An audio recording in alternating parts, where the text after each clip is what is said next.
Halo teman-teman, welcome back to my channel. Belakangan ini sering banget kita dengar anak-anak muda yang katanya nggak bisa produktif kalau lagi kerja. Bahasa yang dipakai macam-macam, mulai dari overthinking, anxiety, sampai ke mental health issue. Kondisi ini bikin mereka jadi butuh yang namanya self-reward atau bahkan self-healing. Tapi pertanyaan besarnya adalah, apakah kondisi ini benar-benar mereka alamin?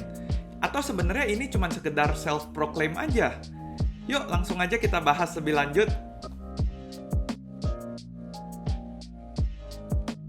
Kalau kita lihat, generasi muda saat ini sering banget dianggap nggak punya mental berjuang sama generasi di atasnya. Kelihatan lemah gitu. Saking lembutnya, generasi ini sering disebut sebagai strawberry generation. Istilah strawberry generation ini awalnya dipopulerin di Taiwan. Karena kayak buah stroberi, generasi ini perlu perawatan ekstra waktu ditanam dan punya harga yang mahal waktu dijual. Jadi ini sarkasme lah buat mereka yang maunya kerja enak, nggak mau susah, tapi mau punya gaji gede. Tapi memang kalau di area China, Hong Kong, Taiwan gitu, kondisinya lumayan ekstrim. Banyak perusahaan yang menganut sistem hustle culture. Hustle culture ini juga didukung sama Jack Ma yang menganut sistem 996. Kerja setiap hari dari jam 9 pagi sampai jam 9 malam, 6 hari seminggu. Jack Ma nanemin mindset ini ke anak-anak muda di sana.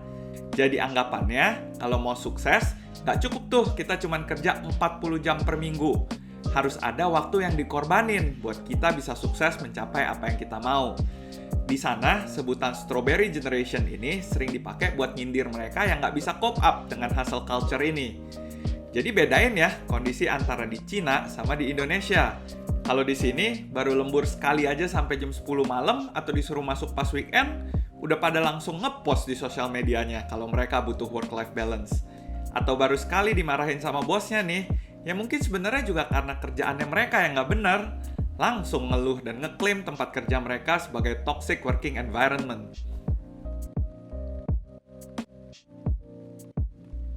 Semakin kesini, pace kerja memang jadi semakin cepat karena adanya teknologi.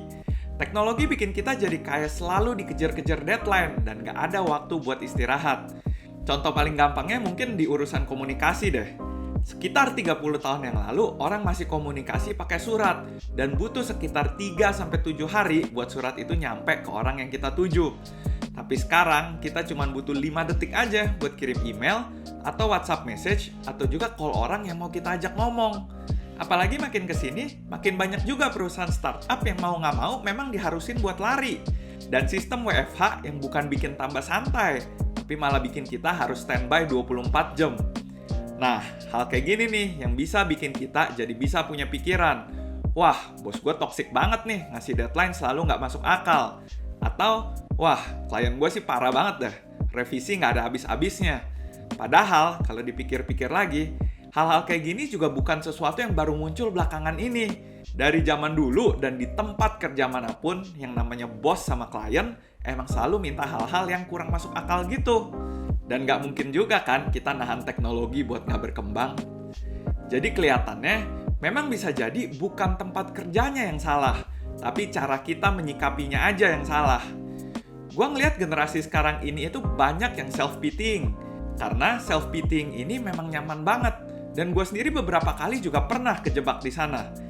Zaman sekarang, comforting words bisa gampang banget kita dapetin dari lagu, buku, atau sosmed. Yang bilang, nggak apa-apa buat gagal. Duduk dulu, tarik napas. Take it easy, dan lain-lain.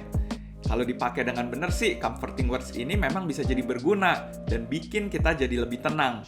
Tapi jangan sampai kita kebablasan juga ya. Harus ingat, kalau setelah itu ada langkah selanjutnya. Kita harus bisa move on dan coba lagi. Generasi yang sekarang juga jadi lebih lembut salah satunya karena mereka terlahir sebagai the third generation. Generasi yang udah lebih mapan kalau dibandingin sama generasi-generasi sebelumnya. Bisa dilihat di graf ini, dalam 20 tahun terakhir aja, GDP Indonesia udah naik lebih dari 10 kali. Hal ini nunjukin kalau memang kondisi rata-rata keuangan rakyat Indonesia mengalami perbaikan dari tahun ke tahun. Generasi pertama adalah mereka yang lahir waktu zaman perang atau beberapa tahun setelahnya. Jadi mereka memang ngerasain susahnya hidup di zaman perang dan harus bekerja keras buat keluar dari kemiskinan yang disebabkan karena perang.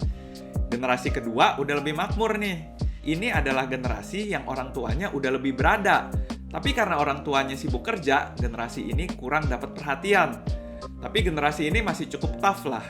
Karena mereka masih sering dinasehatin orang tuanya dan dikasih tahu, kalau mau sukses harus kerja keras. Dan orang tuanya ini masih cukup keras buat urusan ini.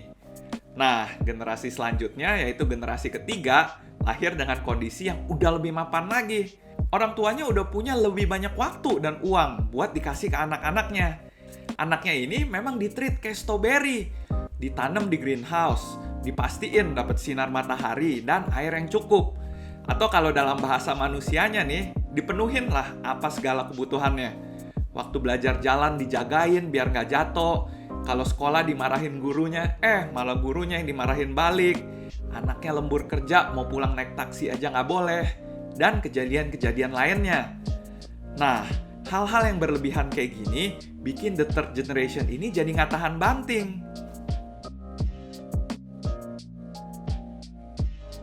Gak melulu yang namanya stres itu harus atau bisa disembuhin cuman dengan yang namanya staycation atau self-reward.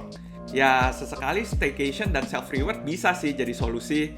Tapi jangan sampai self-reward ini malah bikin kita malah lebih stres ke depannya. Karena munculin masalah-masalah baru kayak hutang konsumtif. Dan juga jangan sampai kita cuman self-diagnose aja nih tentang kondisi kita ini. Mungkin kita bisa ngobrol sama teman-teman kita atau ke psikolog untuk mastiin keadaan kita lagi.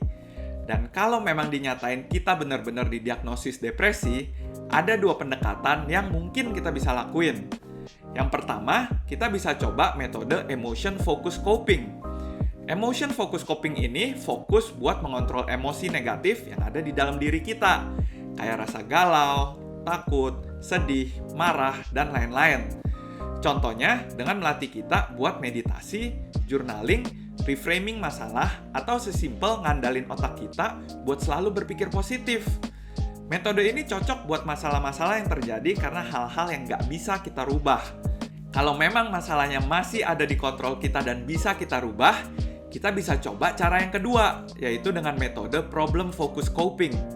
Kalau yang ini, berarti kita akan lebih fokus buat temuin akar permasalahannya. Apa yang membuat kita stres dan berusaha buat ngerubah itu. Kalau memang masalahnya menyangkut sesuatu yang bisa kita rubah, pastinya pendekatan ini akan jauh lebih baik ya kalau kita bandingin sama pendekatan sebelumnya. Jadi kita nggak perlu lagi tuh healing-healing buat ke depannya.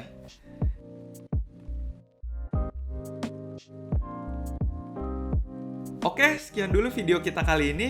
Buat kalian yang masih ada pertanyaan atau komentar apapun terkait apa yang kita bahas di video ini, boleh leave komentarnya di bawah. Jangan lupa buat like, comment, subscribe, dan share video ini ke teman-teman kalian. Semoga video ini boleh berguna buat kita semua. Thank you for watching and see you in the next video.